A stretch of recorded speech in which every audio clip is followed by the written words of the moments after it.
At about 5 in the morning, an hour before I was supposed to get out of bed, I felt movement on the king-size bed next to me. It could have been a snake wrapping its muscular body around my thighs, but it wasn't it. I tried to think about glaciers and baseball and 87-year-old 500-pound women with infections, about anything so as not to react to the charms of my beautiful wife. But my battle was lost as soon as those manicured nails I spent so much money on touched my feet. Okay, my will was not made of steel, so I chose to maintain honor. Pretending I didn't know what this bitch was trying to do, I got out of bed and headed for my morning shower, leaving her stunned in place. There was no way from the outside that I had missed it. But inside I laughed at her transparent attempt at seduction. Okay, I know you're confused. I was just talking about giving up the classic morning pleasure of a truly beautiful woman, wasn't I? Does this really seem crazy? Well, don't beat yourself up over it. Until a few days ago, this would have been foreign to me too. My name is Anthony Blake. My friends call me Tony, of course. I'm about 6 feet tall, with brown hair and eyes, a little thin, but no one has complained about it yet. I'm 36 years old, so I'm still young enough to start over, I think. But why would I even think about it? My wife Jenna has superhuman skills and abilities. She can disguise her true form and make people think she is something else. Don't worry, she fooled me too. You see, for the last 6 years I have been thinking about her and seeing her as a goddess in human form. But in reality, she is the most poisonous snake I have ever encountered. Jenna is 5 feet of absolutely incredible feminine beauty. I know what you're thinking. No one is liked by everyone. There are guys who like legs, guys who like big breasts, guys who like big asses, and so on. When it comes to Jenna, there are only 2 types of guys. Those who like her and those who don't breathe. Imagine the perfect girl next door face, long, beautiful blonde hair, and big green eyes. The girl you can bring home to mom, but at the same time make dad green with envy. Do you see her? She's got it all. The innocent yet gorgeous girl next door appeal, backed by a body built just to make men do really stupid things. Her body is incredible. And until a few days ago, I thought it was all mine. I was stupid enough to believe that her heart was too. Let's go back to last Tuesday so I can bring you up to speed. You won't like it when I tell you this, but I don't do anything for a living. I grew up in California. Now you're probably thinking I'm some rich guy who grew up by the damn beach. And I'm really sorry to disappoint you, but I've hardly ever seen a beach. Most of the times I've seen him, it's been on TV just like you. I studied hard in college in Michigan of all places. I was a business major at the University of Michigan. Anyway, I came home and held some really crappy assistant manager jobs until my grandfather died and left me what was previously considered a worthless piece of land. My father didn't need it, so it was passed on to me. It was an arid steppe, unsuitable for farming or raising livestock. The location was so bad that none of the film studios were interested, so I initially tried to sell it myself. Luckily for me, I was unable to find a buyer. I'm now worth a little over $5 million and still growing. I run one of the most successful ostrich farms in the state. The global market for ostrich skins, feathers, and meat is growing rapidly. In terms of protein content and low-fat content, ostrich meat is superior to beef and chicken. Compared to cattle, the gestation period is much shorter. I had a few problems getting started and learning the business, but I hired and fired enough experts until I became good at it myself. One of the first things I did when I was financially secure enough to start hiring people was to hire and train my best friend, Dave Reinhardt. Dave and I went through high school together, eventually going our separate ways when I went to college and he went to Afghanistan. Dave and I were so close growing up that many people thought we were brothers. After returning from the military, where he had served our country honorably, things weren't going well for Dave, so I hired him, just like a friend should. Over the next few years, Dave became my right-hand man, and we were always friends. Dave was making good money working with me, and I thought everyone at the ranch was happy. In fact, I'm sure we were happy before she arrived. Studying in the Midwest naturally brings out an appreciation for the finer things in life, like muscle cars in general, and Mustangs in particular. I was at the SEMA show in Vegas 6 years ago, at the end of 2004. I was absolutely blown away by the 2005 Mustangs they were showing back then. I just had to have one. The farm was doing well enough that I could afford any car I wanted. But it was hard to shake my passion for muscle cars, especially when it started at birth. I was looking at the price tag in the window to get an idea of the price and options when something else caught my eye. "Are you looking at the car or at my chest?" giggled in a very sexy voice. I looked at Jenna and we were together ever since. We had our differences, but we found compromises and combined our lifestyles to create a truly great marriage. Or so I thought. It turns out that we did have something in common. We both wanted my damn money, but she didn't want to share it with me anymore. Several years have passed since then, and although we were not blessed with children, it seemed to me we had more than enough amenities to make up for it. Jenna had almost everything she ever asked for, and now I had several Mustangs and a couple other cars.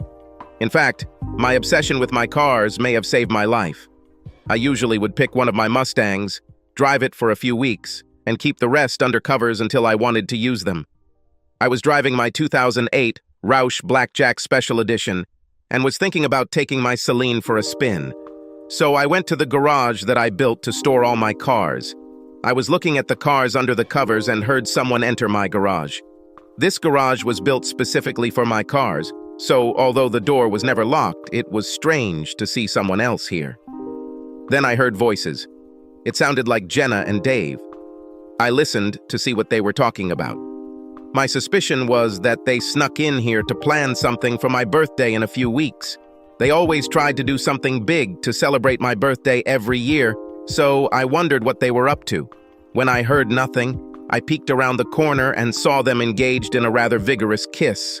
Jenna finally pushed Dave away and asked him if everything was ready. "Are you sure we really need to do this?" asked my lifelong best friend. "I have enough money saved up, you know." "What the hell are you talking about? What do you have there, 40 or 50 measly $1,000? Jenna replied sharply. "Baby, you have to look at the big picture. What you have is chicken feed, and I'm not a chicken. We need more money than he'll ever give us. Don't you want us to be together? Why can't we just tell him about us and move on?" Dave asked again. "Because you don't know him like I do, Dave. He'll never let us be together. He'll use all this money that should be ours to come after us and destroy us. I don't like it either.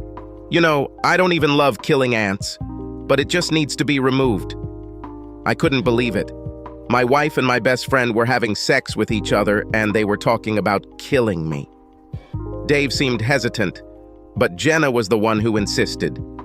I continued to listen as they made their plans. Finally, Dave said he would tell me some stage of their plan, and they could start today so it would be finished soon. Jenna seemed really happy about it, but Dave just looked at the ground. After Dave left the garage, Jenna took out her cell phone and called someone. Looks like she couldn't get through and had to leave a message. She left the garage in a rage. 2 hours later, Dave came to the house to see me. He said he had something he wanted to show me, so we should take the quads. "Sure, Dave, let me just take my jacket just in case," I said. It was a warm day, but I wanted a jacket to cover up what I really wanted. My HK 9mm is in a holster. Dave was only wearing a t-shirt, so he probably didn't have any weapons on him. On the other hand, while I was in college learning how to make and save money, Dave was learning how to hurt and kill people. I wanted to even the odds. "How does Jane fit into this picture?" he asked me seriously. "Listen, Randy, you and I will sit down and talk as soon as I come to my senses. There are a few more people from the party that I need to talk to, and I still have a meeting with Ernie tomorrow, but we'll definitely talk. I promise." Both sisters started talking at the same time. "No!" Kara shouted. "Danny, please! Anything but this.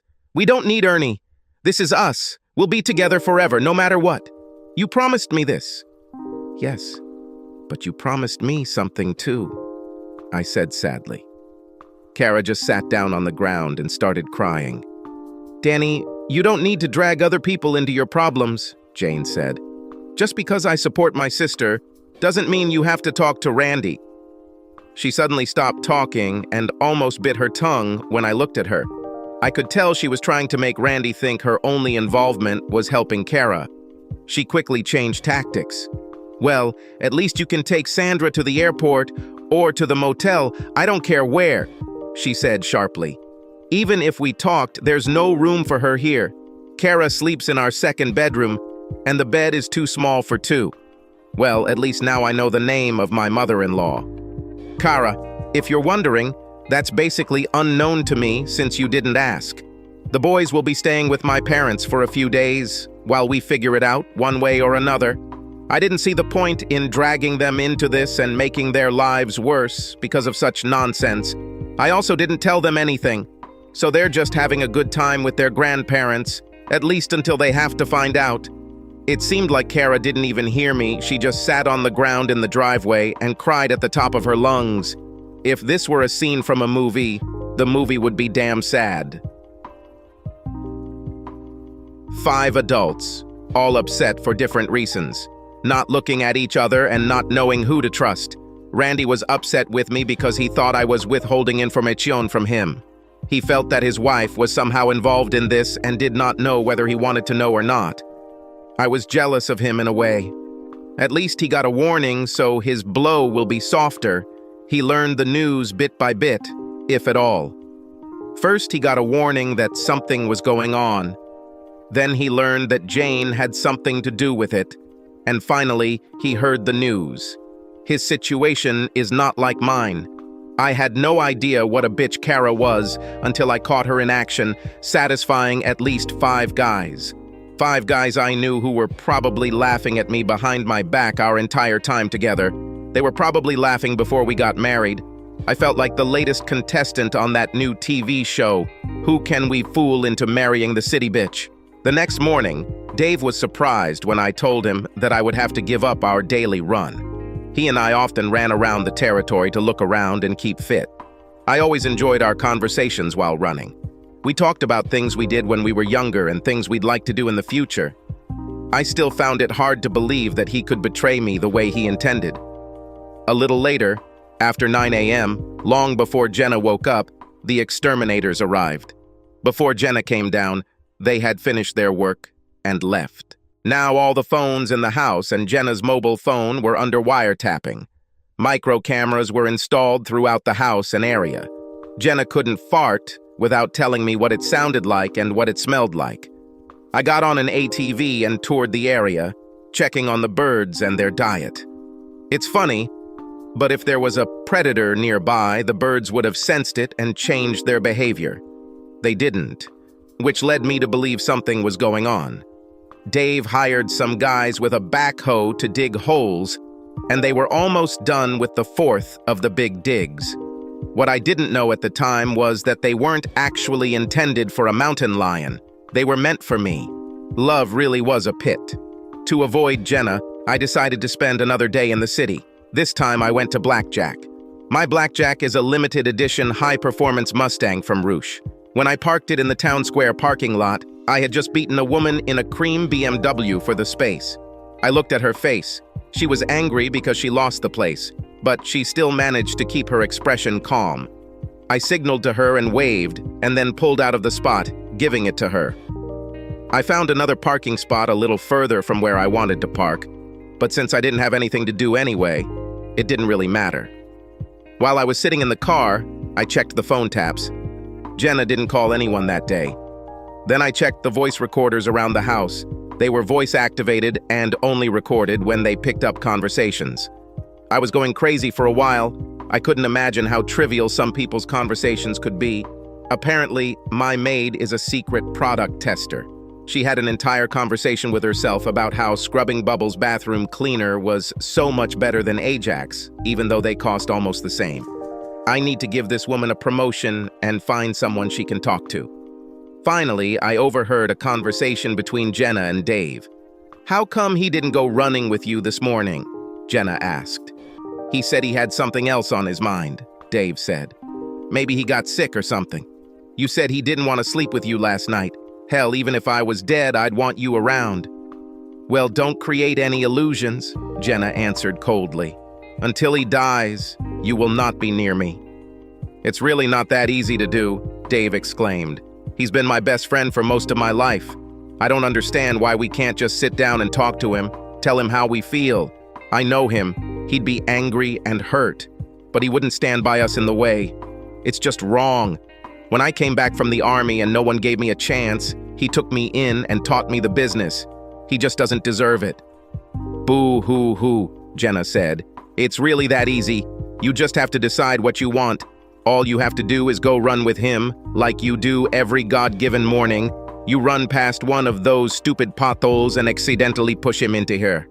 Then you help me get over the tragic death of my husband, and we live happily ever after. She fell silent for a moment. Maybe I was wrong about you, she said. Maybe you're not the person I thought you were.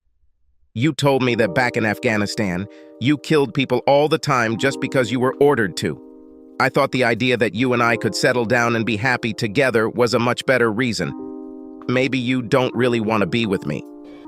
At this point, I couldn't listen anymore. I took my iPhone out of my pocket and called my lawyer. Since I was in the city, it simplified things. He told me that I didn't need to make an appointment, just come. Jerry Cantrell has been my lawyer since I first started the farm. I've known him longer than Jenna. Fortunately, he never trusted her. He was the one who proposed and drew up the marriage contract. Well, Jerry, you were right, I said sadly. Be specific.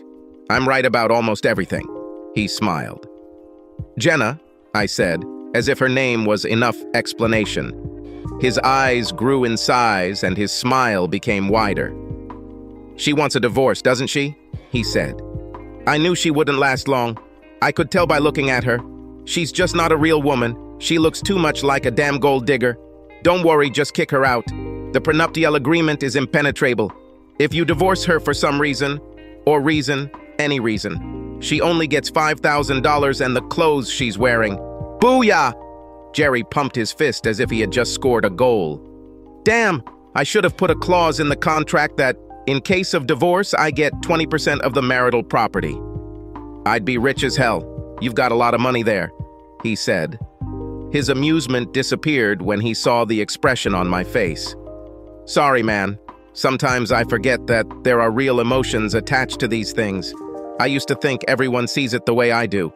It's so easy to forget that divorces usually happen because someone got hurt. It's worse than you think, Jerry, I said. Listen to this. I took out my phone and played a copy of the recordings for him.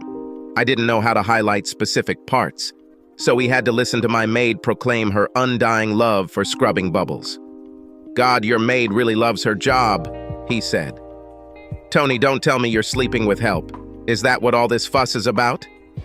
Jerry, just listen, I said irritably. Damn it, he said a few minutes later. This bitch wants to kill you. I told you that the prenuptial agreement is good. She understands that she cannot get a penny from you. This symbolic 5 will not provide this bitch with shoes, let alone something on which she can live. That's why she wants to kill you. Sorry, man. I'm just too nice. I had to laugh. Only Jerry could turn such a bad situation into a resounding advertisement for his skills. Naturally, you can't go back there, he said. Let me make one phone call. Jerry picked up the phone and dialed the number he knew by heart. Hey, Ted, this is Jerry Cantrell. Can you come right over? He asked the person on the other end of the line.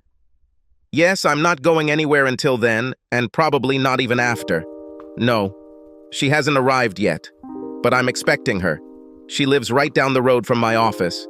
She could show up at any moment. I hope that I won't have to call the police on her this time. Jerry put down the phone and smiled at me. It was Ted Francis. He'll be here soon. How do I know this name? I asked. You voted for him in the sheriff election, he said. That is, if you followed my advice at the time. A few minutes later, a very tall, slender guy entered the office. He looked like one of those macho cowboys. I loved him immediately when he shook my hand and patted Jerry on the back. So why am I here? He asked, getting straight to the point. Jerry played the recording for him. Like everyone else, he was amazed by my maid's love for scrubbing bubbles. It's no crime for someone to love their job, he smiled.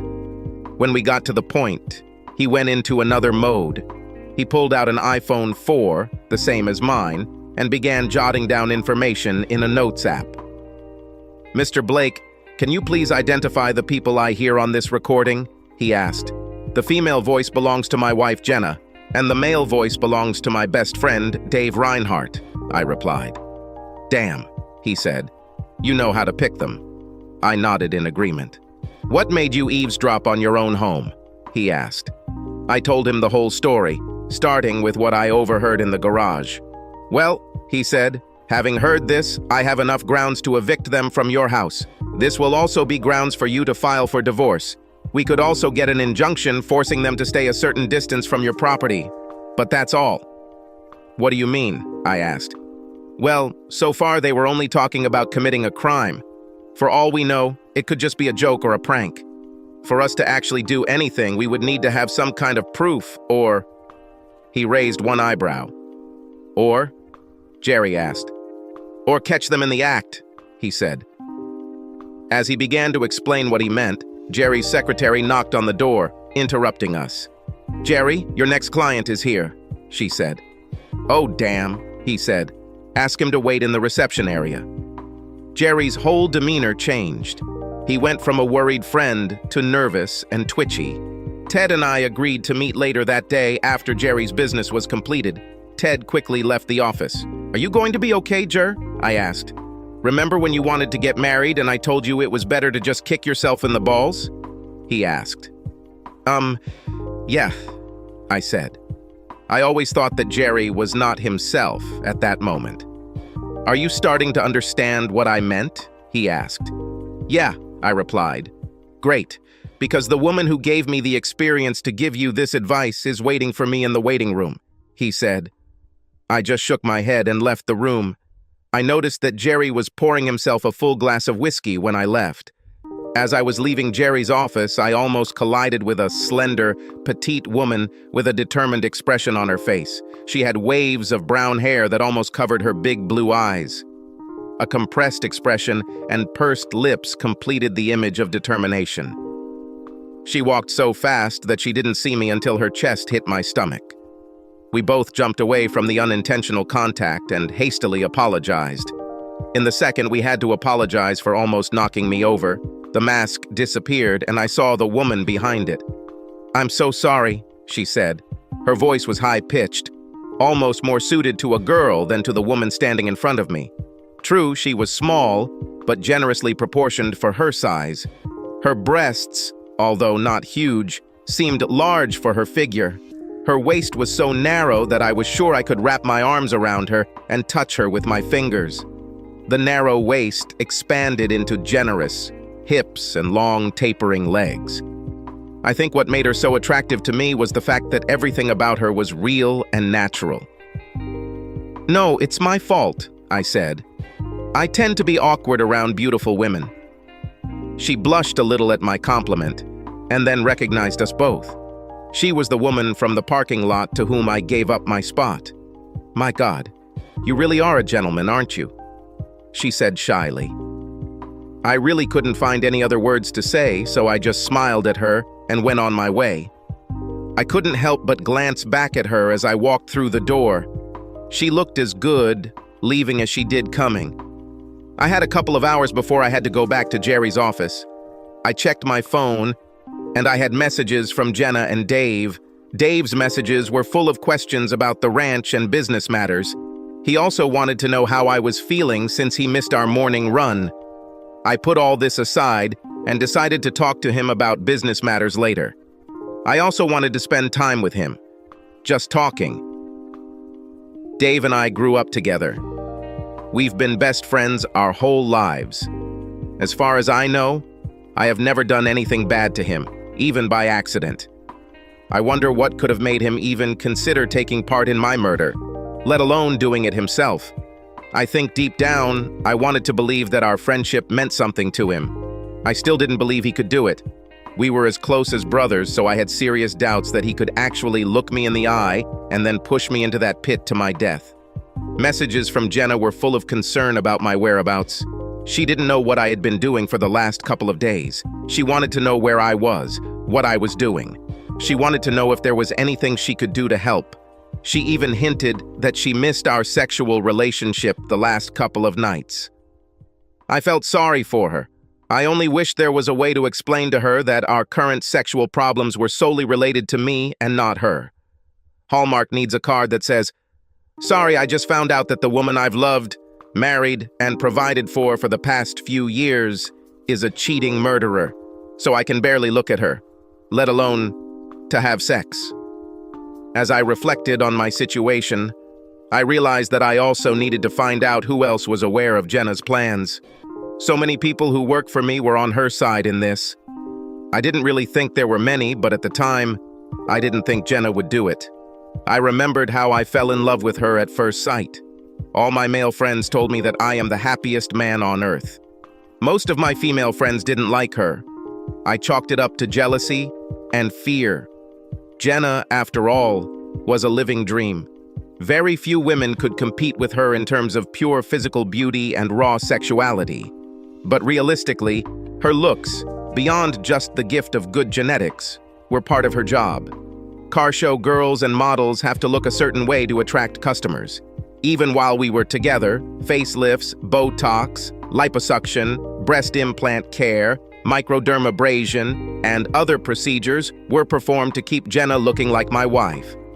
It's no wonder the average woman felt uncomfortable in Jenna's presence. I thought about that little woman in Jerry's office. Although she was smaller, she compared well to Jenna, at least in appearance, and I had a feeling she didn't need all the fake stuff. I wondered who she was. She was probably one of Jerry's clients, like me. I knew I couldn't ask him about her because that would probably violate attorney-client confidentiality, but she intrigued me. I slapped myself for even thinking about it. I had just considered the possibility of divorcing one woman and was already thinking about another. I also had to deal with the fact that Jenna hadn't really done anything yet. Now I was as much to blame as she was. All she did was talk about plans to do something bad to me.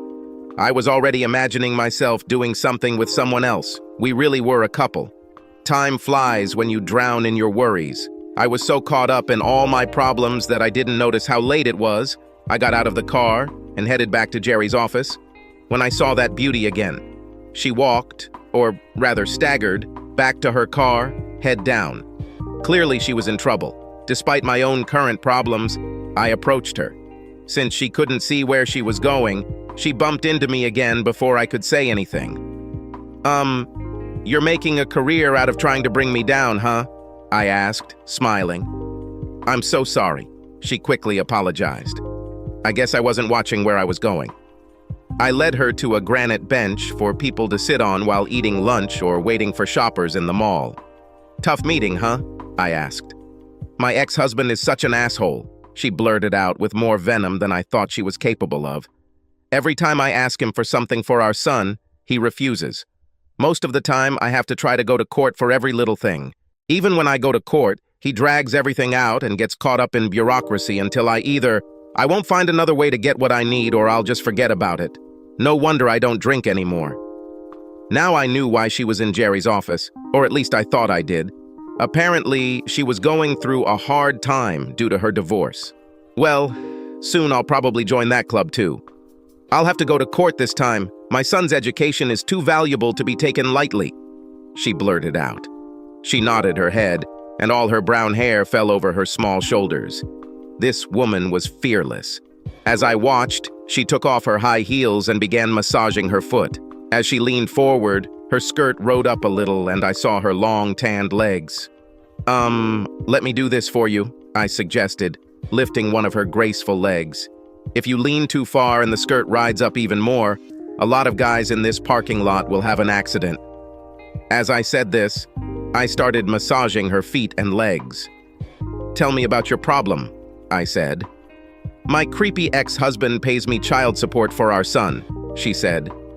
I noticed that she was moaning slightly when I massaged her feet. That's all I need from him. Even during the divorce, I made it clear that I didn't want any support for myself from him. I didn't want anything from this scoundrel for myself. But now that my son is 4 years old, I want to try to find a job to improve our lives. To do this, however, I need to enroll my son in a preschool program. Good, Oh, that's so good. My God, where did you learn to do that? Preschool. I reminded her where she had wandered. Oh yeah, good preschool programs cost money. Today I asked the creep to pay for it, and of course he said no. I even offered to give him half the cost when I get a job, but he still refused. As she spoke, her whole body relaxed. Her head fell back, and she could hardly hold herself up. Oh, please stop, she said. Sorry, I said, carefully lowering her leg. Did I press too hard or hit a sore spot? No, stupid, she said. It's just too good, she laughed. Look, we don't know each other, I began. No, that won't work. No, that won't work, she replied sharply. And just when I started thinking of you as a knight in shining armor, turns out you're just like everyone else. Sorry, I said. You should, she blurted. How could you even think about proposing to a woman you barely know? The entire time we've been here, all I've talked about is my son and my ex-husband. Which proposition? I asked. I was going to offer you a job and a loan. I only offered it because you seemed nice, and suddenly I remembered that I needed help.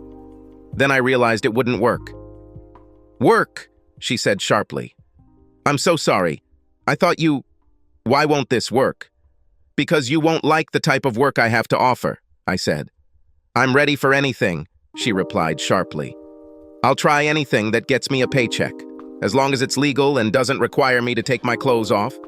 Well, the 3 things I have going on now are cleaning, working on the farm, or doing bookkeeping, I said. And the way you dress and the car you arrived in put you above such work. She looked at me with the most angry expression on her face. Call the police, she said. For what? I asked. There's a black guy over there, she said, pointing to a man in a business suit talking on a cell phone. He probably stole something. And look there, foreigners. She pointed to 2 Asian students. They are students, I said. And the black guy is probably a lawyer. You can't make assumptions about people just because of their appearance. As soon as I said that, I realized how stupid the things I said to her sounded. She stood in front of me, stomping one small foot on the sidewalk. She was obviously pleased with herself for proving her point. How do these words taste when they come out? She asked. She smiled and her face lit up. There was a fire in her eyes, and it made her even more beautiful. Okay, I said. Actually, I'm late for a meeting. I took a piece of paper out of my wallet and wrote the address of the ranch on it. Meet me here tomorrow at 9 a.m. You can look around the place and decide what kind of job you want. Bring me an idea of how much a preschool program for your son would cost and what hours you'd like to work, and we can work something out. I'll be there, she smiled. Then she leaned over and kissed me. The contact was electrifying. I haven't felt anything like this since I started dating Jenna. Your armor shines brighter than ever, she said. She then turned and walked to her car, leaving me in amazement. I could only watch her hips move gently as she moved away from me. Suddenly I realized that I didn't even know her name and I was very late. As I ran down the hallway outside Jerry's office, I saw a tall, large woman coming out of his office. Okay, I'm lying. It was a big, angry woman with an unpleasant look on her face. I usually try not to judge people until I meet them. My experience earlier that day should have explained why, but this woman, in addition to her almost masculine appearance and almost freakish size, smelled extremely unpleasant. Damn bastard, she muttered, rummaging through her purse for her keys. She turned to look at the door and then noticed that she was blocking my path. Sorry, she smiled with a quickly raised angelic expression. I was amazed at her quick change. Let's face it, women are just confusing. I decided that for my own mental health, I would never again allow myself to be involved in a relationship with a woman. I knocked on the inner office door and walked in to find Jerry drinking a full glass of whiskey. I can't believe how courageous this woman is, he shouted. First, she took advantage of me when I was drunk. Then it turns out she was a virgin. God, I've been hearing about that forever. And of course, nobody else slept with her. Nobody except poor, drunk, stupid Jerry. And the next thing. I know she's pregnant. He raged. I wasn't sure if Jerry knew I was in the room. I think he might have been drunk. I had heard about Jerry's problems in his marriage, but seeing this woman in person just scared the living daylights out of me. Nobody wonders why Jerry was so unhappy. It also explained why he never wanted any of his friends to meet her. Damn, he was prettier than her. So naturally, I asked for a DNA test. And guess what? He asked someone. This was my own child. I had no choice. My honor demanded that I marry her and try to make things work. That bitch did everything she could to make my life hell. I bought her a damn townhouse in the heart of the city. She wanted to live out of town. I bought her a really nice car. She wanted an SUV. Why the hell would a bitch want a car like that? Jerry's reasoning was interrupted by Ted's return to us. Surprisingly, Jerry became adequate again and began to speak to the point. After I saw that monster, all my problems seemed trivial. That is, unless my own monster was going to kill me. Okay, said Ted. We've been tapping your phone all day, as well as your wife's cell phone. Looks like there's another person involved. Do you know someone named Fred Mertz? Yes, I said. He's a real jerk. He has a property bordering mine, and he tried to buy me out after I was successful. He's one of those people who seems to walk on rose petals. We really don't get along.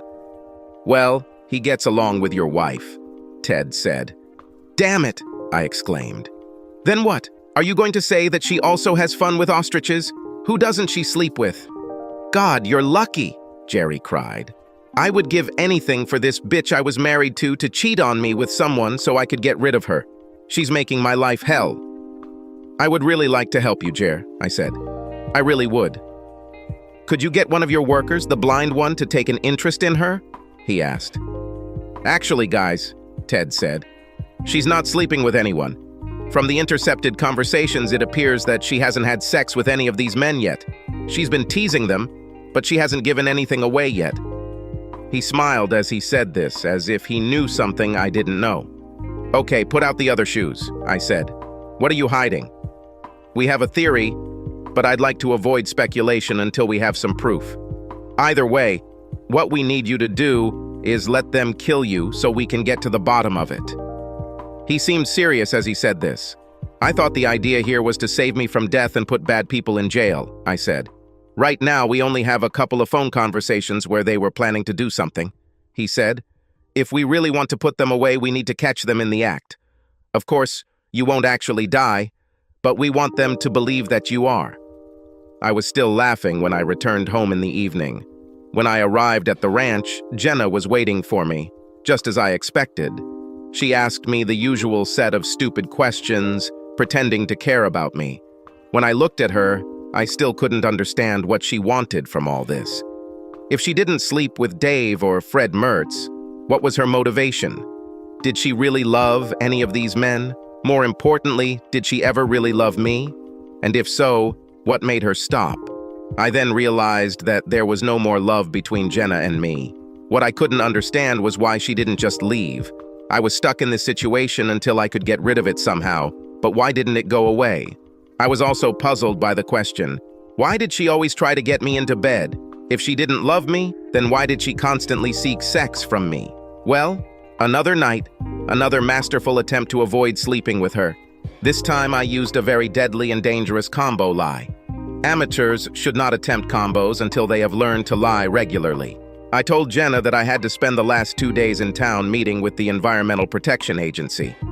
This worked great because everyone has heard of the EPA, but few actually know what they do. I told her I was very worried because they had received word that there might be soil contamination in our area, and that they were concerned that water might be leaking into the groundwater. I told her that a contaminant had been found in ostrich shit, and we might have to close down and face serious fines.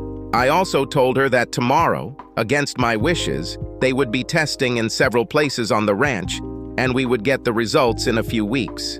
This was the first layer of lies. I also told her that all the stress I had been through had weakened my desire for her. I told her as soon as this was all over that I would pursue her again. Maybe I'm just not very good at reading people, but she seemed relieved when I said that. It was as if her belief in her attractiveness and confidence had been shaken by my repeated refusals. Now that she had a reason why I didn't want to have sex with her, Her swagger returned.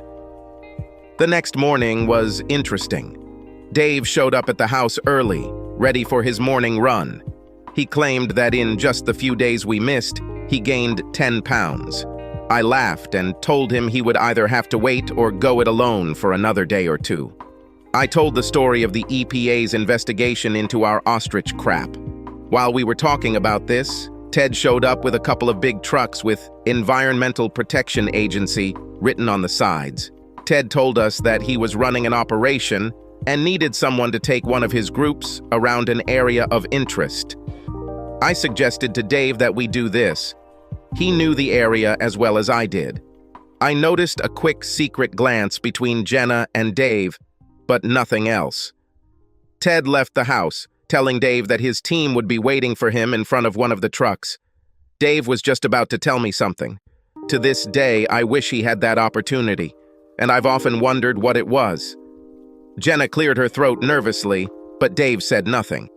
Around this time, the doorbell rang and all hell broke loose. Jenna opened the door and saw a woman standing there. "Can I help you?" Jenna asked in her best Ice Queen voice. I thought I heard the ice crystals crackle with every syllable she spoke. "I don't think so," was the answer. "You can't even seem to help yourself. Anyway, I'm here to see him," she pointed at me. "It's about work." "We don't have any vacancies," Jenna snapped. "I believe you," the woman replied. "You look like you've had every opportunity you have, maybe quite a few." Although the woman was much smaller than Jenna, she did not seem to be even a little afraid of her and had no intention of putting up with anything. She carefully walked around Jenna and approached me. "Is what Glamazon said true?" she asked, placing her hand on her tiny hip and looking at me. "You made me come all this way for nothing?" "Of course not," I said. Dave quickly took advantage of this opportunity and left, and Jenna just stood there and looked like someone had dug crap into her cornflakes. "What is your name, prospective employee? Or should I just wait while you fill out your job application?" I asked. "Alana Miles," she laughed. "What should I call you, future employer?" "Anthony Blake, but you can call me Tony," I said. When I said this, her face lit up and she looked very funny. "I've heard this name before, but for the life of me I can't remember where," she said. We looked at the full list of schools and places where we might know each other, but couldn't find a link. Meanwhile, my wife became angrier and angrier. "Well, Alana, why don't I just show you the property, and we can talk about jobs as we go along, and you can decide which one you want," I said. We left the house, carefully closing the door. Alana easily jumped off the porch and raised her hand to her ear. "Shh," she said.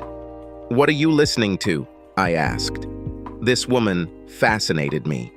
"I'm not sure yet," she said with a very serious expression on her face.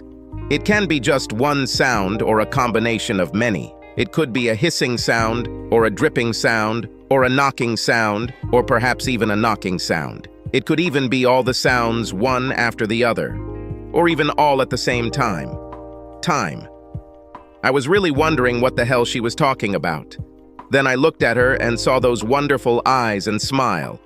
Then she started laughing. "Okay, lay it out," I said.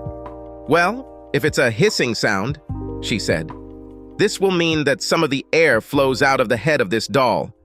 The clanging sound will be heard as all the fat on her ass finally gives in to gravity." Alana clearly liked it. "What about the knocking sound?" I asked. "That would have been the sound of her jaw hitting the floor when you and I left," she said. "I really don't understand men. Why would you hire her? She is too bossy and doesn't look professional. Everything about her is fake. You should hire a nice normal girl as your secretary." Then it was my turn to laugh. Alana asked me what was funny. "Alana, Jenna is not my secretary. She is, at least for the next couple of days, my wife." Alana's jaw dropped as well. "Why is she only going to be your wife for the next couple of days?" she asked, looking at me with a puzzled expression. "Let me guess, she's cheating on you?" "Oh, that's much worse," I said. "I can't go into detail right now, just trust me, it's pretty bad." "Okay, now it makes sense," she said. When she said this, I noticed that most of the interest in her expression and behavior died away. "Hey, Al, is something wrong?" I asked. "No, it's just the way my life turned out," she said.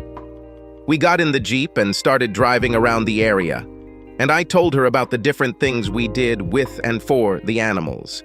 I think her biggest surprise was when she saw the first group of birds. Before this, she thought we were raising cattle or sheep. Much of her joy returned when she saw the birds running around and saw how big the property was. Of course, there were times when she suddenly calmed down and went back into her shell a little. "Al, why?" I began. "Why do you keep calling me Al?" she asked. "Hey, I'm your boss. I can call you whatever I want during the workday." I grinned. "Oh, can you?" She grinned back. Her eyes lit up again, and her face regained its former passion. "Yes, I can," I said, and with every second our faces were getting closer to each other. "I haven't taken the job yet, boss," she said. Her voice was barely louder than a whisper. "So this is what you want?" I asked. And I didn't even think about the double meaning that my words and our closeness hinted at. "Oh yes," she said. "I want this very much." Before either of us could say another word, a knock on the window of the Jeep brought us out of the fog we were in. Dave stood next to the Jeep. Alana and I walked out, and I introduced Dave to Alana. Dave had some concerns about what the EPA guys were doing and looking for. I reminded him that we have no choice, so we should just let them do what they have to do, so we can see what the next step in the process is. I assured him that the ranch would come out of this process very well. I really meant it when I said it too. Because regardless of whether he and Jenna were in jail or not, regardless of whether I can get rid of Jenna's ass, the ranch will be fine. "It's him, isn't it?" Alana asked me later after Dave left. "I can't believe Barbie is stupid enough to cheat on you with him." "What makes you think he's the one?" I asked. "The way you treat each other," she said. "You're a good guy. I knew it from the very first second I saw you. When you surprised me by giving up your parking spot, that was the first time I saw it. I noticed this even more when you sat down and talked to me after my disastrous meeting. You are nice to everyone we encounter. You don't act like these people work for you. You act like they're doing you a favor, and they all love you and feel at ease around you. When you talked to Dave, it was different. You looked sad, like you just found out he did something bad to you, and you weren't angry, just disappointed. And he had that first piggy farm boy look on his face," she said. She noticed that I was looking at her as if she had just stepped out of a spaceship. "Okay," she said, realizing then that no sane person knew what a farm boy's first glance at a pig meant. Imagine growing up on a farm. Now imagine that your father gave you one of the piglets to take care of as if it were your own. You do a great job raising this pig, and after a while your father comes and tells you that your pig is the best on the farm. It's so good that the next day he's going to slaughter your pig for your whole family's barbecue. So this whole day, the last day you will spend with your pig, you treat it better than ever before. Because you know her life is practically over, and you don't want the pig to think badly of you. After the farm boy goes through this a couple of times, he starts to see the pigs as just pigs. But the first time they are very sad and upset about it. Alana didn't know how close she was to the truth. She also had no idea how her presence made me feel. I brought her here to recruit her, but my feelings for her began to go in a completely different direction. Then I realized that there was never any difference. I offered her a job or created one because I liked her. Lying to yourself wouldn't help the situation. I drove us back to the house and parked us next to her BMW. "So you want this job?" I asked quietly. "Of course I do," she laughed. "Okay," I said. "Don't you want to know which one?" she asked. "Okay, which one?" I asked, smiling. It didn't really matter which one she chose, I just wanted her next to me.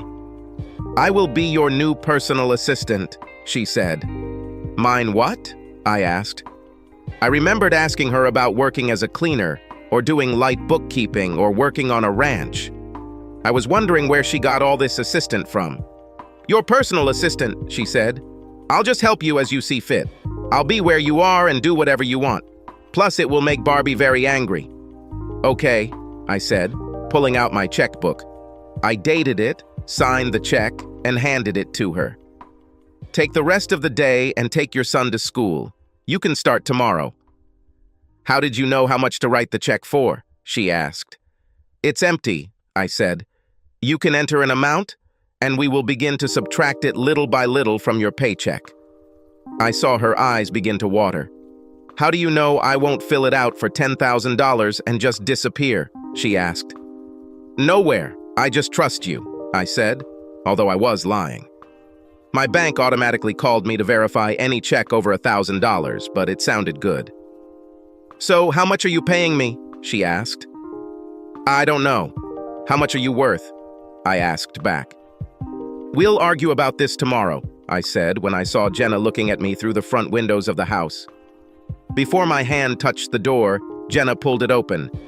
You sent that little bitch away forever? She snapped. No, I hired her, I said. Why did you hire her? Jenna hissed. So you can just stand there and make cow eyes at her? No, she will be my personal assistant, I said. Since when do you need an assistant? Jenna asked. I do not like her. That's probably why she's not your assistant, I said.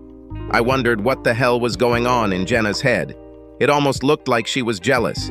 If she hated me so much that she tried to kill me, why would she bother with me hiring someone? She just stood there and looked at me. What's that on the floor behind you? I asked. She turned and leaned over to look at what I was pointing at. I spanked her ass, making her scream. Jenna loved it when I did things like that. Her face smiled as she turned her back to me, and she rubbed her butt as if she was in pain. I need to go to a meeting with Jerry and Ted from the Environmental Protection Agency, I said. We need to discuss the preliminary assessment. I do not for a long time. Maybe we can have dinner together and watch TV. I like it when we stay at home together, she said affectionately. I'll have dinner ready when you get back. What she really meant was that she would order some of my favorite dishes or ask the maid to cook something. I don't think Jenna could turn on the stove. She never had to do that because she always included me, at least until I found out that she wanted to kill me. Jerry was a new man. He looked more like the old Jerry. He was smiling and happy, smoking a huge damn cigar. Hey, my wife is trying to kill me, I said playfully. If I die, who will pay your exorbitant fee? I'm so happy I'd almost work for free, he chuckled. I have a feeling I can take this damn noose off my neck. My monster of an ex-wife seems to have gotten a damn job and joined the rest of the working poor souls. Now she can stop trying to squeeze every cent out of me. Damn, I said, remembering Jerry's ex-wife. Who hired her? What does she do? I have no idea, he said. But whatever it is, it makes my job easier. Now if only some blind idiot would fall in love with her, marry her, and adopt her child. I'd be over the moon. Ted walked in as Jerry was saying this. Hey, speaking of women with big fake tits, your wife is really pissed. She brought your boyfriend over to the house as soon as you left. Whatever you did today was like waving a red rag in front of a bull. She plans to seduce you into the last time is tonight. She wants you so tired and out of it that your best friend for life might accidentally kill you tomorrow. Well, I won't go home then, I said. Oh no, we want you there, he said. I have people all over your territory. Once he kills you, we will arrest them both. What if I want to live? I asked. Don't worry. You won't even get scratched. But remember the plan. Make it realistic, he said.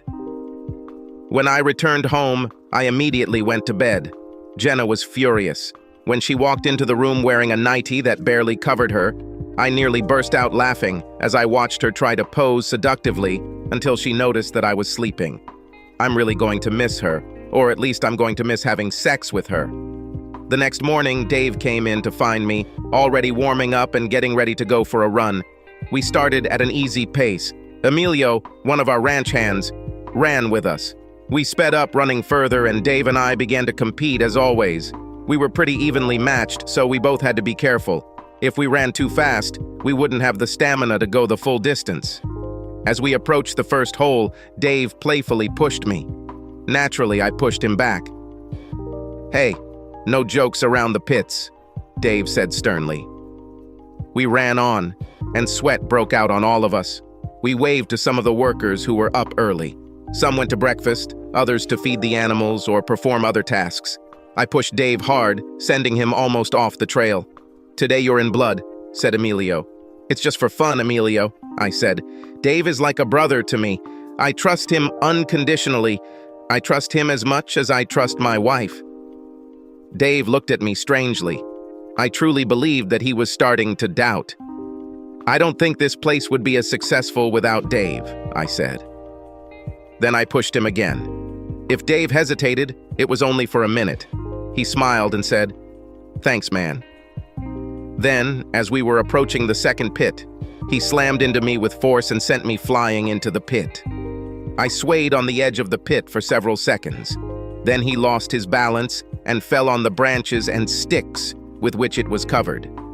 My weight, of course, was too much for the camouflage branches to support me, and I fell down through them, out of sight. I screamed for a few milliseconds and fell silent. "Oh God, no!" Dave screamed.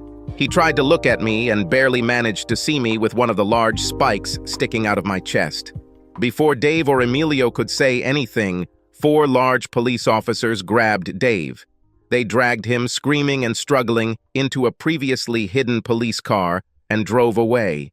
Ted came out and sent Emilio into the house to tell Jenna what happened. "Oh no!" Dave shouted. "It was an accident. I didn't mean it. We were just joking." "Shut up, dumbass," one of the officers said. At home, Jenna sat quietly at breakfast. She wore a long white dress and was dressed to perfection. It was as if she was about to star in her own movie. Only she did not understand how true her thoughts were. At home, Jenna sat quietly at breakfast. She wore a long white dress and was dressed to perfection. It was as if she was about to star in her own movie. Only she did not understand how true her thoughts were. The house was full of cameras recording her every move. I later watched it on video, which is why I can tell you about her role in all of this. She quickly dialed the phone number and said to someone on the other end, "It should be over in less than an hour. I will be a mourning widow. We will have to take care of our scapegoat, Dave. Then you can come comfort me and carry me away in your arms. I'll sell you the ranch, and you can take me away to live in the luxury I deserve." She laughed at something the other person said and responded. "That was a brilliant idea you came up with," she said.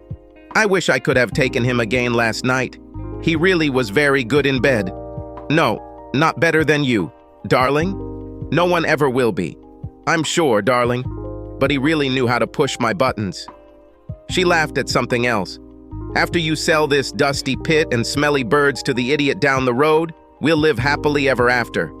I can't wait for them to come and tell me the tragic news. Do you think it would be too dramatic if I faint? I'm not sure if fainting would be too over the top. I want to sell it, but I don't want to overact it." She suddenly stopped. "Oh, someone's screaming and coming this way. Looks like it's showtime. I gotta go," she said as she hung up. Jenna opened the door in response to a soft knock. "Hello, madam," Emilio said nervously. You, she began, searching for a name. "Emilio Aquino," he replied. He really didn't want to be here. Most of the staff always felt uncomfortable around Jenna, and he was no exception. He had worked here for over 4 years and she still couldn't remember his name. The boss knew every one of the workers and their spouses and children in the area. "How can I help you, Emilio?" she asked, smiling. "There has been an accident, madam," he said quietly. "Is this about a dead ostrich?" she answered sharply. "They've already set traps for the cougar. You just have to give them time to catch it." "That's not the point, madam," he said softly. "It's the boss." "Tony? My Tony!" Jenna cried. Her face was a mask of shock and rage. "What happened? Where is he?" "He was accidentally pushed into one of the holes," Emilio said. He himself was on the verge of tears. "Oh no!" Jenna screamed. She collapsed in front of Emilio. She was clearly overcome with emotion. She just lay on the floor sobbing as Emilio headed back to his bungalow. Back at the pit, several policemen dispersed the crowd of my workers who had come to watch. Many were crying, and I knew that when this was all over, I would have to pay them a bonus. 4 men in black overalls jumped into the pit. Their colleagues then handed them a large stretcher. In the pit, away from the eyes of my employees, Ted, who was one of the 4, lowered his hood so that I could see his face. He handed me a set of black overalls, the same as the others. "Get up, pretender," he said. He playfully slapped one of the spikes, which swayed easily since it was made of rubber. I changed into a black jumpsuit and pulled the hood over my face. Ted took out his cell phone and started talking into it as he climbed out of the hole. A few minutes later, we began to climb out of the hole. 2 of us jumped to the ground, while the 2 remaining in the hole held the stretcher. A realistic-looking mannequin was strapped onto the stretcher. It was covered in such a way that no one who looked could tell that it was not me. The 2 men in the hole climbed out after handing the stretcher to the men above. Then the 4 of us carried the stretcher together to a van marked Forensic Examiner. No one seemed to notice that 4 men entered the hole and 5 came out. As soon as we loaded the body into the van, Jenna came running to us, crying bitter tears. Ted met her and offered his condolences. He told her that a thorough investigation would be carried out and all those responsible would be brought to justice. Watching Jenna, all her expressions were wrong. Even at this distance, I could see that she was playing. It probably wouldn't be so noticeable if you didn't know the person, but I loved and lived with her for quite a long time. It was as clear as glass to me. I just shook my head and drove away from the former love of my life. "Oh boy, that went better than I expected," Ted said. "What does it feel like to be dead?" "Ha ha," I chuckled. "Have you arrested her yet?" "Well, there's a problem with that," he said. "We want to wait until that mysterious 4th person shows up. That way we can catch them all." "Which 4th person?" I asked. "There's Jenna and Dave and Fred Mertz. Is anyone else involved?" From recent intercepted telephone conversations, we believe that Fred Mertz was not actually involved in this. He simply agreed to buy your place if it became available. Your wife also turned out to be more cunning than we thought. She only communicated with this 4th person through a cheap disposable mobile phone that we didn't even know existed. He looked at me and shrugged. The shrug of the shoulders indicated that it was impossible to notice everything. "So anyway," he continued, "we were able to intercept her side of the conversation thanks to the bugs in the house. But we have no idea who he is, so we'll wait a while to see if he shows up." "And what does this mean for me?" I asked. "Dead," he chuckled. Ted's phone started ringing, and he quickly answered. "What did she do?" I heard him say. Then he listened for a while and shook his head. "No, you did the right thing by calling.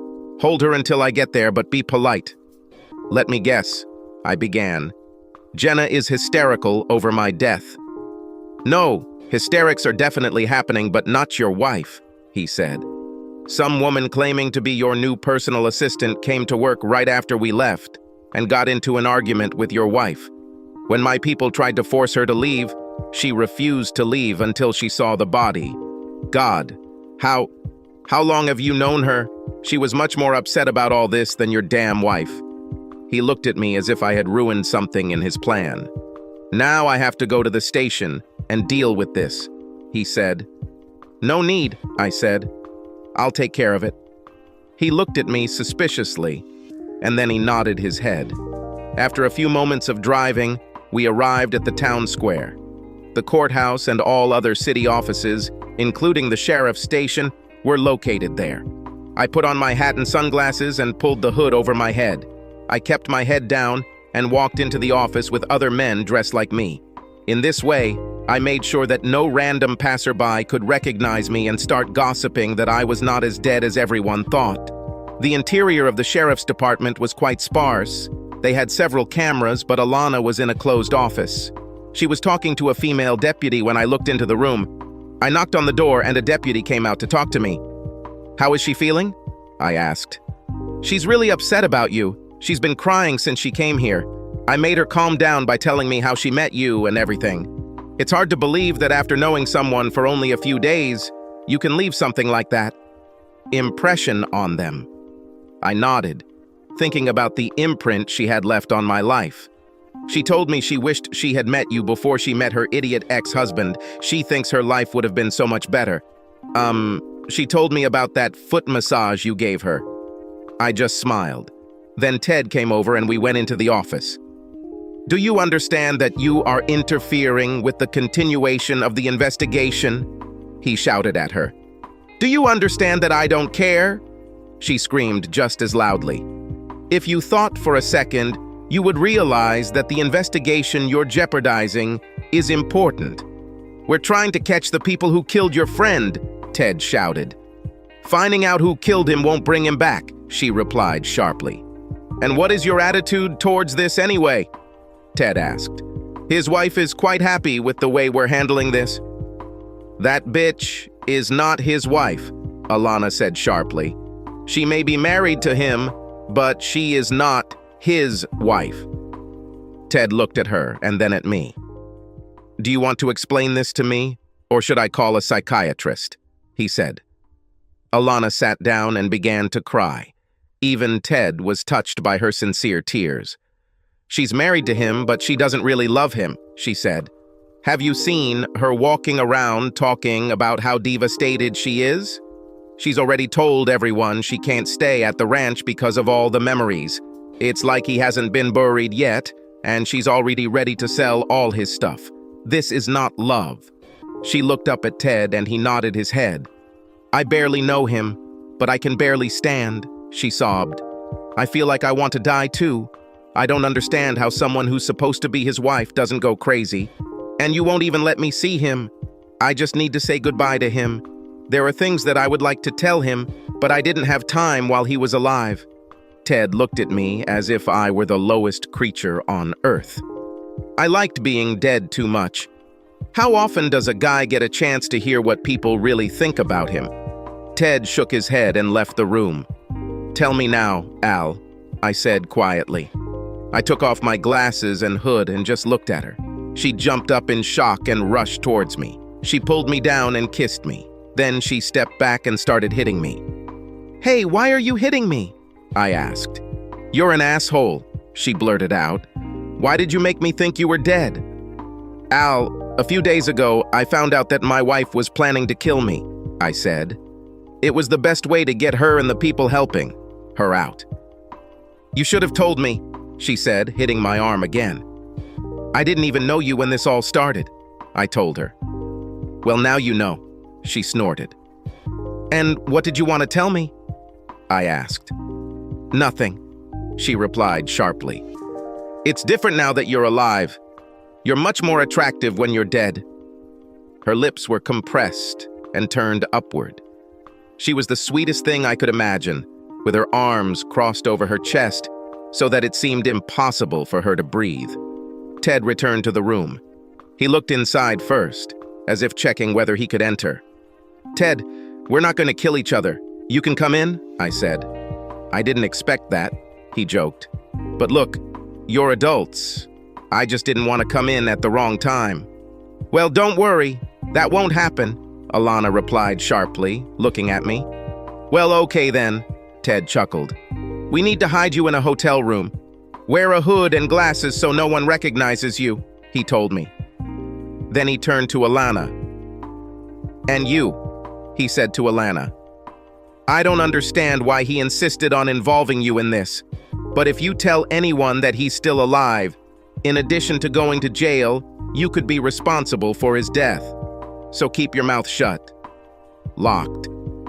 I don't care if he dies or not, Alana said, starting to cry again. Couldn't he stay a little longer?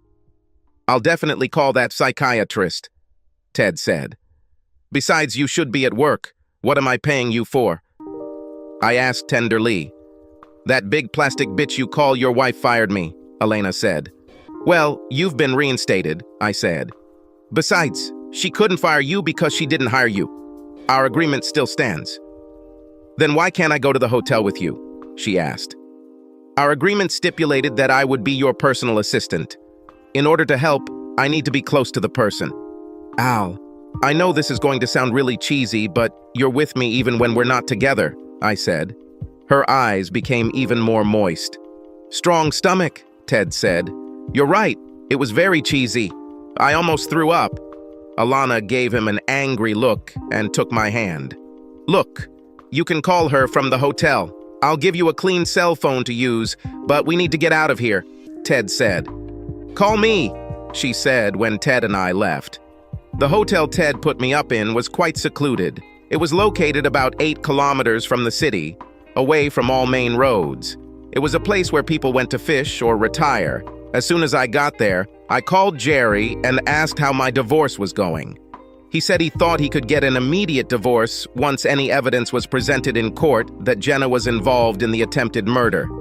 I asked him to bring all the documents for review and hang around because I would go crazy in the hotel alone. So you're really into this crazy girl? Who? Ted asked. That's why you want to rush through the divorce, right? Maybe, I said. I'm not sure she feels the same way about me. God, you're stupid, Ted said.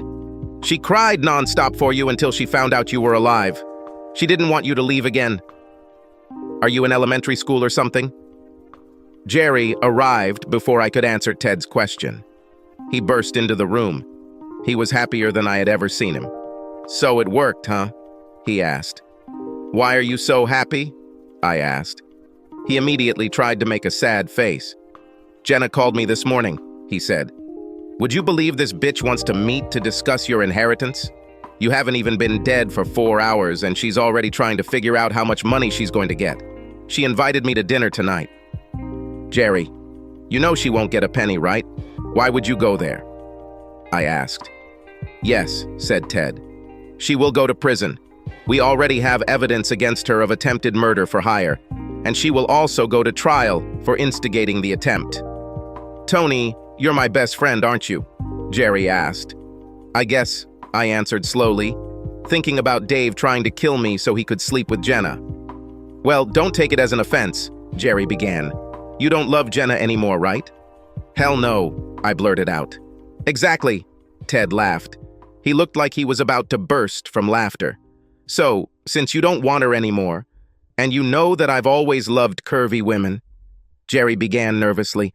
I know going to dinner is pointless, but I wanted to go anyway, if you don't mind. You don't want to get into bed, do you? I asked. You're going to pretend to help her get all my money just so you can get into her pants. Jerry looked at the floor. God, Tony, you're done with her. You're moving on. I warned you about her from the beginning. Ted was already laughing openly. Both Jerry and I looked at him, and he raised his hand, trying to stop laughing. If the shoe was on the other foot and you wanted to seduce that monster I married, I wouldn't mind, Jerry said. Ted started rolling on the floor laughing. Ted, what's so funny? I asked. Yes? Jerry asked. Trust me, I'm waiting to see how this plays out. Ted laughed. It will be priceless. Okay, Jerry, have fun, I said. So what is this new love? Jerry asked. Don't do this. You can't trust any of them. Like the rappers say, women are crazy. You're better off just dating her, and when things start getting serious, break up and find someone else. It took me a while to figure it out. You saw what happened to me. I ended up marrying that monster, and now all she's trying to do is suck the life out of me over every little thing, Jerry said. God, how I regret that I started drinking. If it weren't for the DNA test, I wouldn't even be sure that the puppy was mine, and I swear to God, I will be chained to this evil bitch for the rest of my life. No man in his right mind would ever have married that damn cow. Well, now that I've seen her, I know what you're talking about, I said. Ted started laughing again. She really looks terrible. What made you do that? I was drunk as hell, Jerry said. Anyway, I'll be sober tonight. I can't wait to get my hands on these. Jerry, try to seduce her at the ranch. Her mysterious friend should show up early in the morning. That way we can catch them together and end this once and for all, Ted said.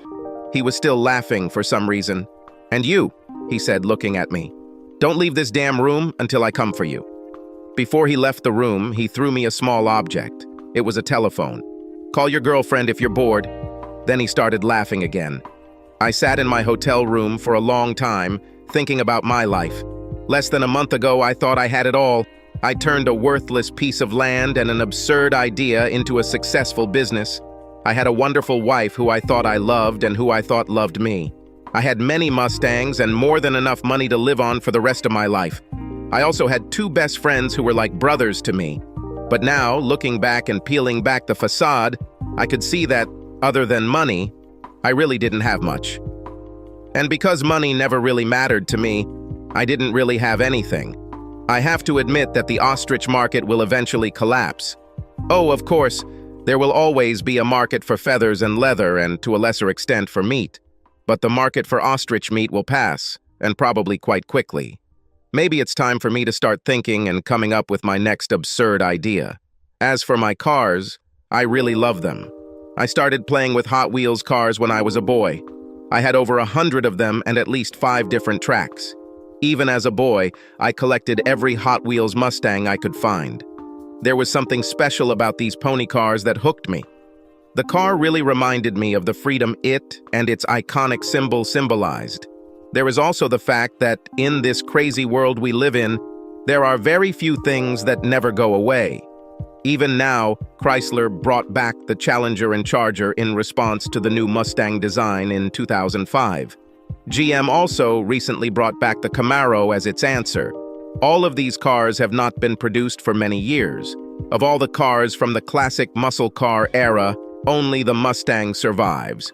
Of course, it has changed over the years, but it has always remained roughly the same. It's a small car with a big engine that is absolutely brilliant to drive. Since 1964, they have never stopped producing them. This is as close to eternity as one can hope for.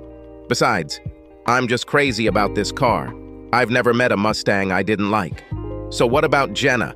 I really wanted to love her. In fact, for a long time I thought I loved her. But maybe that was just my reaction to thinking she loved me. Basically, I just wanted it all to end. I was more upset that Jerry wanted to sleep with her than I was jealous that he would probably do it. He was supposed to be my best friend or one of them. It seemed to me that he chose the bitch who wanted to kill me instead of me. Then there was Dave, who actually tried to kill me for her. I gave him a job and a place to live when no one else would, and this is how he repaid me. I guess on some level I could understand it. I think for many years I just didn't see it because I was too close to her. But lately I've been going through everything in my mind, and the pieces just aren't adding up. Then, of course, there was Alana. From the moment we met, there was a connection between us. Our entire verbal duel meant nothing at the beginning. We connected on a much deeper level than Jenna and I had ever been able to achieve. And the worst thing about it is that I could see myself growing old with this woman. But I didn't even think about it with Jenna. Maybe I should have called her and told her how I was feeling. I decided that this would probably be a mistake because I was pretty sure she had a pretty low opinion of men. Her ex really ruined her. Of course, my supposed death gave her no reason to trust me. Hopefully, in time, she will see that I meant no harm to her, but the deception was necessary to try to get everyone involved in Jenna's plot out. A knock on the door brought me out of my thoughts. Whoever it was managed to get past the deputy standing in the hallway. "Who's there?" I asked. "Pizza," was the answer. It seemed the deputies had changed, and the female deputy I had spoken to earlier was now guarding me. It was evening and I was hungry, but I wasn't sure I wanted pizza. I opened the door and saw Alana standing there with a box of pizza. "Can you please just not say anything?" she said. "Nothing to say about what, Al?" I asked. "Let's just eat," she said. She entered the room, put the box down, and began arranging everything on the table in the living room of the room. A few minutes later, she served pizza and a glass of wine for both of us. She sat down on the sofa and pointed to a chair for me to sit down. I sat down next to her, on the sofa. "I'm sorry," she said. "Al, what are you apologizing for?" I asked. It started to bother me that she was on the verge of tears. "Where is your son?" "See, you're talking about it again," she said. "That is the problem." "Al," I started. "Just shut up," she said. "I need to tell you something before I change my mind." I simply nodded and took a piece of pizza. "I'm not like that," she said. "I've been walking on clouds the last few days. I'm starting to feel things again instead of just reacting and scratching. I'm scared to death about it. I feel like I'm 20 again and it's dangerous for me." She took a slice of pizza and sipped her wine. "There's something going on between us, isn't there?" she asked. I nodded again. "I can't handle it because I've never had an adult relationship," she said. "Before I graduated from college, I got pregnant and got married. I didn't even graduate. My parents were pretty protective of me when I was younger, so I didn't date much. And when I got to college, I studied hard. I wasn't a big fan of alcohol either. My roommate talked me into going to at least one damn party," she said, shaking her head. I hugged her, and she sighed, taking another sip of her wine. "I had one glass of punch," she said. "I was sure he had alcohol in it, but I didn't think a little alcohol would hurt me. After that glass, they say, I started drinking them one after another, like water. I ended up dancing with half the guys at the party, but again, I don't remember anything. I went upstairs to one of the rooms to lie down. I remember that a guy was already lying on the bed, but I just told him to move. Then several people were already sleeping on almost every bed and sofa in the house. I wasn't a virgin. I'd had sex once or twice before, but I always knew the guy and made them use protection. Sex was never really a big deal for me. I just didn't see it as a big deal. Meanings. That night, I didn't even think about sex with anyone. I was so drunk that the world around me was spinning from what was in the punch. I just wanted to get some sleep. When I woke up the next morning, I had the worst headache of my life, and I was having sex. I was very embarrassed, but I knew I hadn't been raped. I was still holding his hand. When he woke up, he was just as confused as I was. He had a girlfriend, and I just wasn't his type.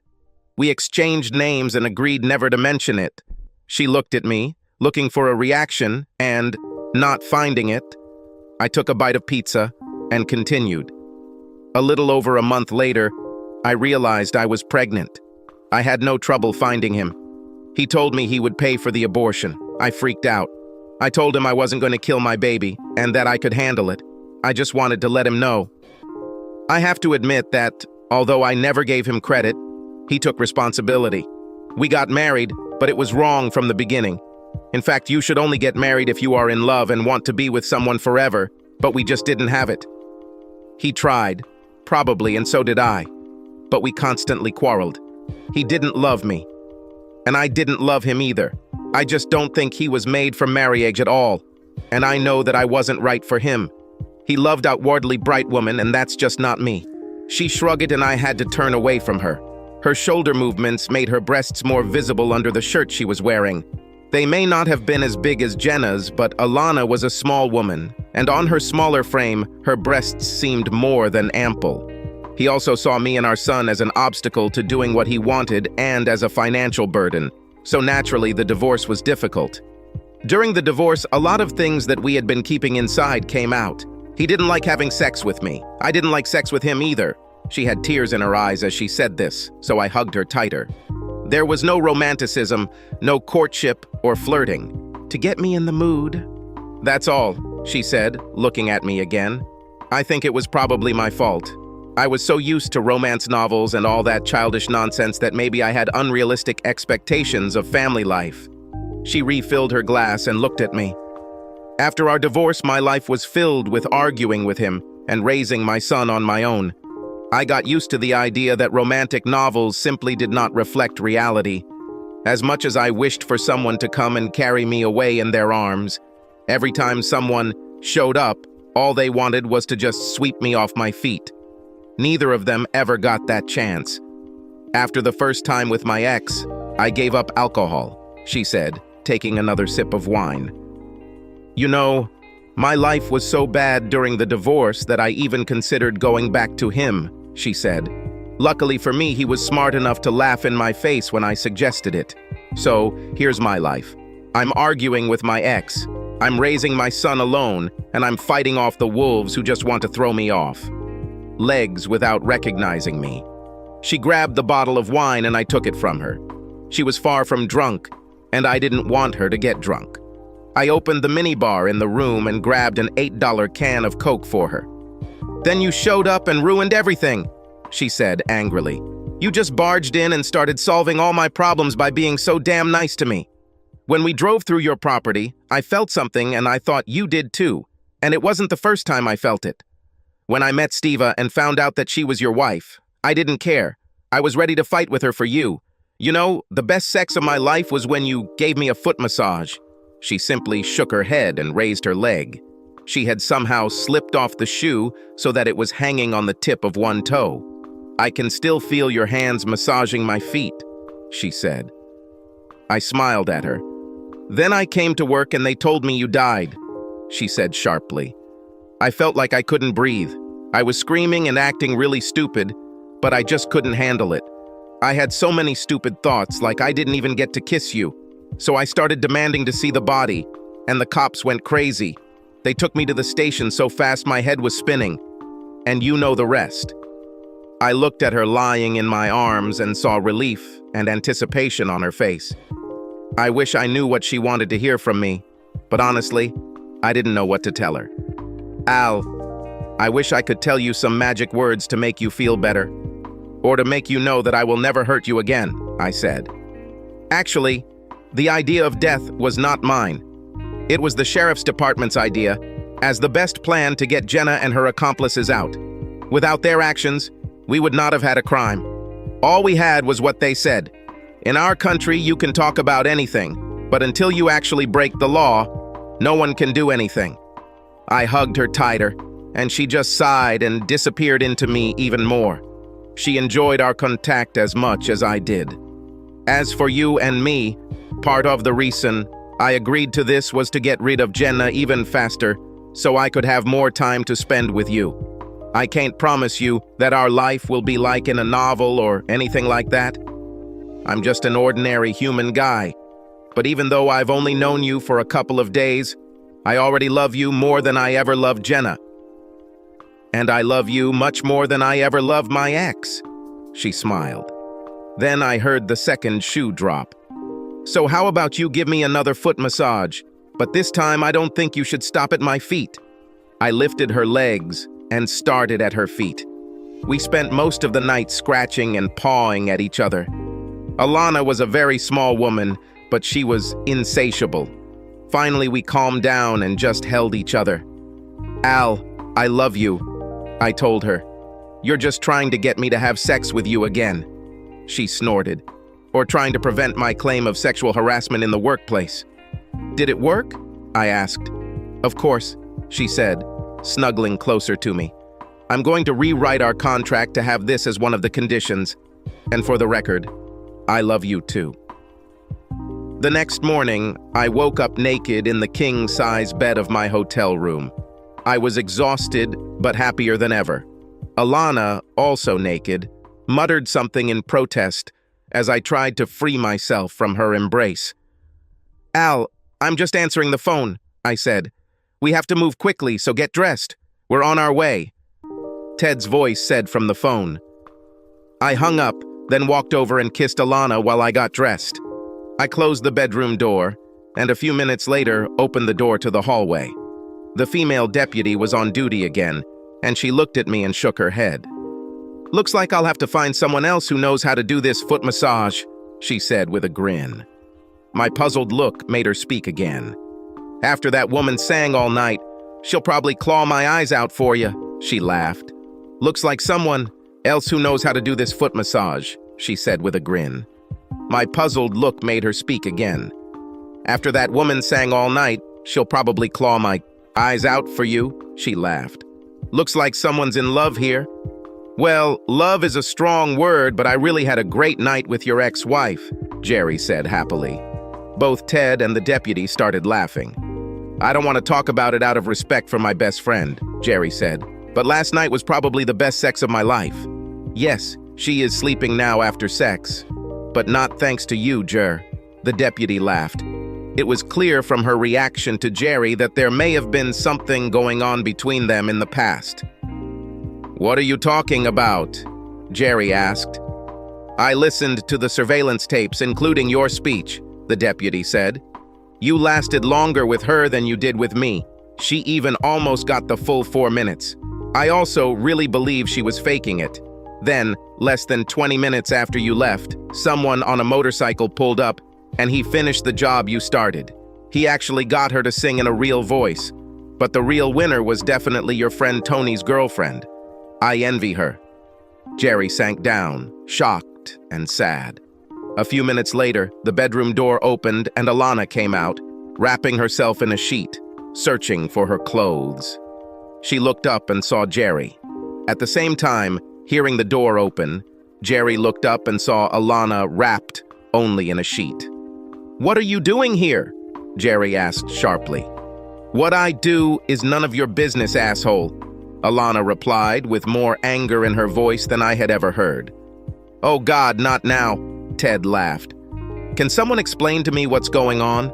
I asked. "Jerry, do you know Al?" "Only too good," he chuckled. "But if it's any consolation to you, I wish I didn't know." "Jerry, we're friends for life, but I've never heard you mention her," I said. Ted started laughing again. "Yes, you heard," Jerry said. "I talk about my evil ex-wife all the time."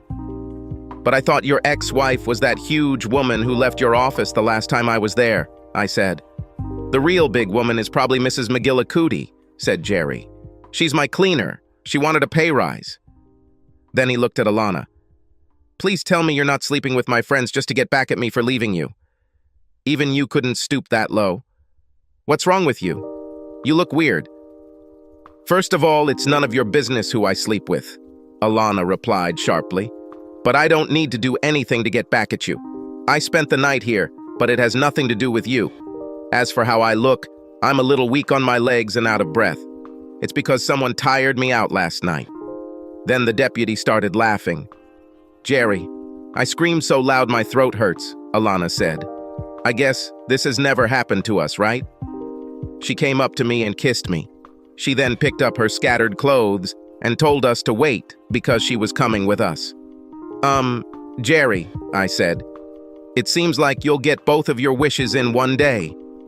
"What do you mean?" Jerry asked.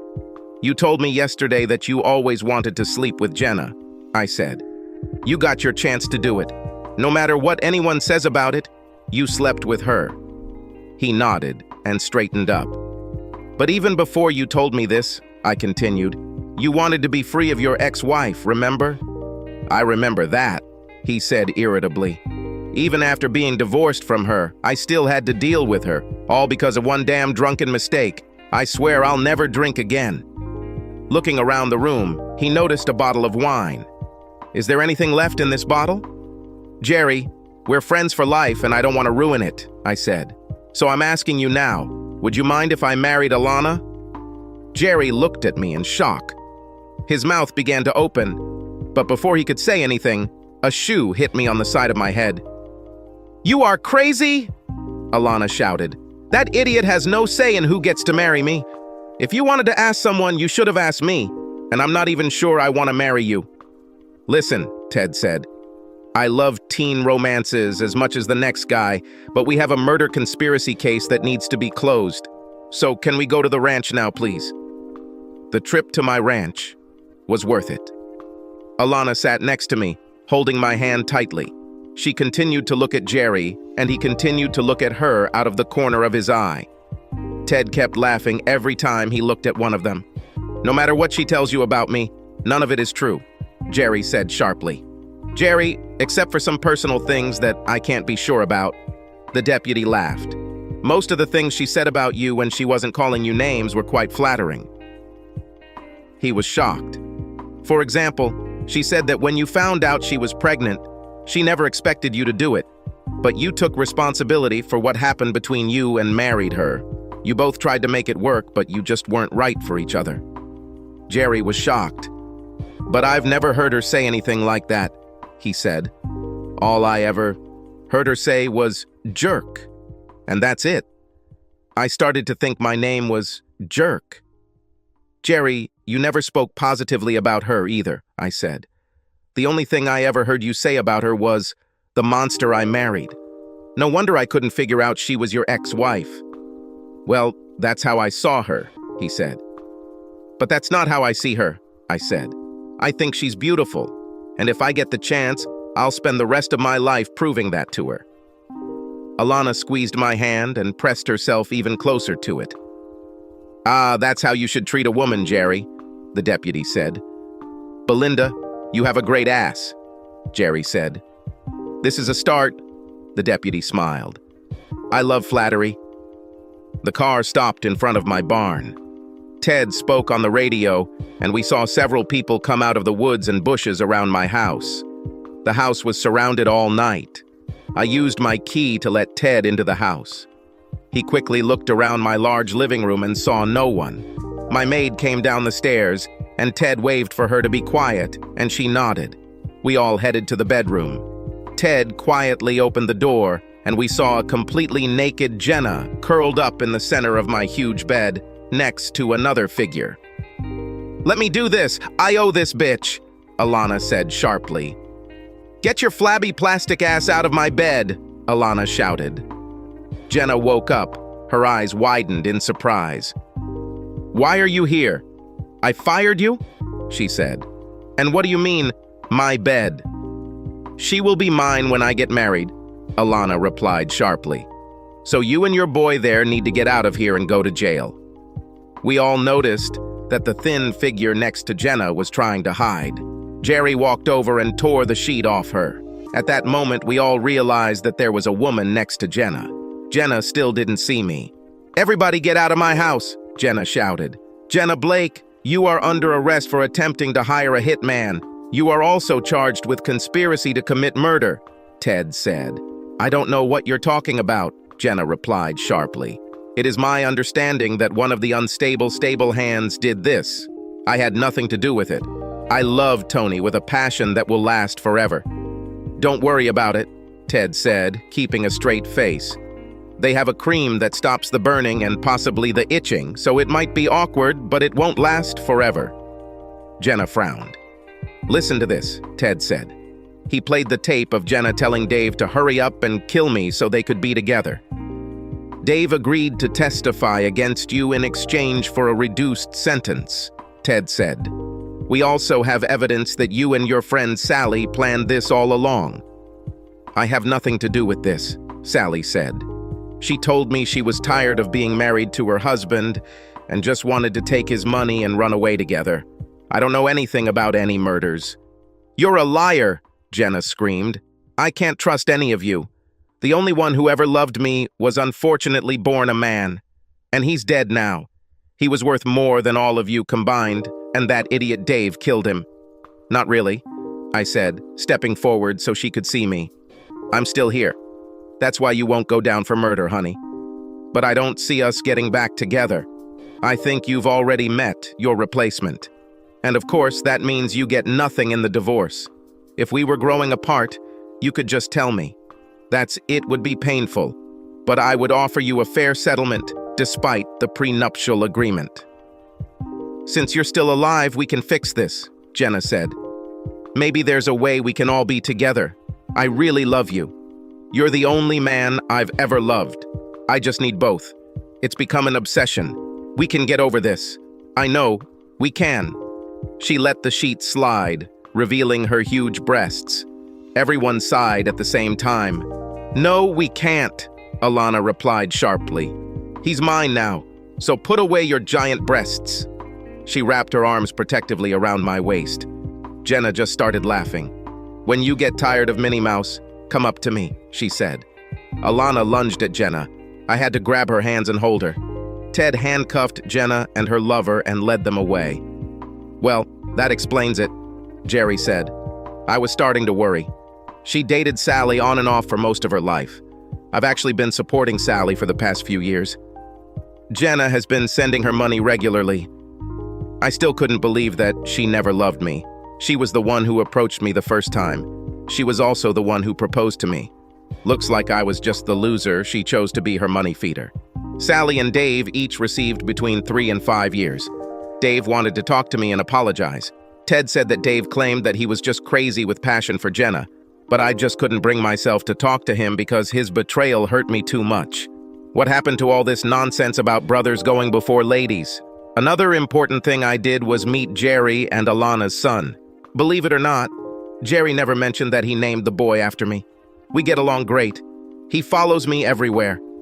Jerry gave up his parental rights and I adopted him. We made it clear to Jerry that he would still be an important part of his son's life whenever he wanted. But this way, he simply doesn't have to do it if he doesn't want to. Jerry is now dating Belinda, that same sarcastic deputy sheriff. Alana and I got married and lived happily ever after. I keep her in hedgehog mittens with regular foot massages and sometimes threaten to fire her. Subscribe to our channel so that your second chaff doesn't cheat on you, and go ahead and listen to the next story, because this story is nothing compared to the next one. If you're under 18, don't even think about listening to the next one.